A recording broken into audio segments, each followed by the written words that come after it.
मुझे यकीन है हम जीत जाएंगे, मुझे यकीन है वो आएगा, मुझे यकीन है वो ये कर पाएगा। ऐसे जुमले हम अपने डे टू डे लाइफ यानी रोज़मर्रा ज़िंदगी में ज़रूर बोलते हैं या सुनते हैं। इन जुमलों में हम कह रहे हैं मुझे यकीन है, इसके लिए आपको यूज़ करना होगा इंग्लिश में आई am sure.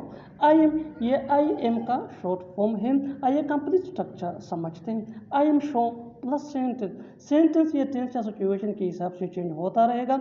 I am sure ये वही का वही रहेगा, विच मीन मुझे यकीन है। अच्छी तरह समझने के लिए कुछ मिसालें देखते हैं। मुझे यकीन है हम जीतेंगे, मुझे यकीन है हम जीतेंगे। I am sure we will win, I am sure we will win. मुझे यकीन है वो आएगा, I am sure he will come, I am sure he will come. मुझे यकीन है वो ये कर पाएगा, I am sure he will be able to do this, I am sure he will be able to do this. बिल्कुल हम structure को स्टेप बाय स्टेप फॉलो कर रहे हैं। आप भी स्ट्रक्चर की मदद से सीख सकते हैं, बना सकते हैं। ऐसे बहुत से जुमले अंग्रेजी जुबान में आसानी say that can be really helpful for you.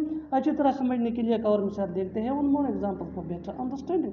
मुझे यकीन है सब कुछ ठीक हो जाएगा, आई am sure everything will be fine, I am sure everything will be fine. और आखिर में ये सेंटेंस आपके लिए कमेंट सेक्शन में इसका जवाब ज़रूर देना। मुझे यकीन है वो सच बोलेगा, मुझे यकीन है वो सच बोलेगा। Subscribe to English page for more advance English sentence structure. Thanks ma'am.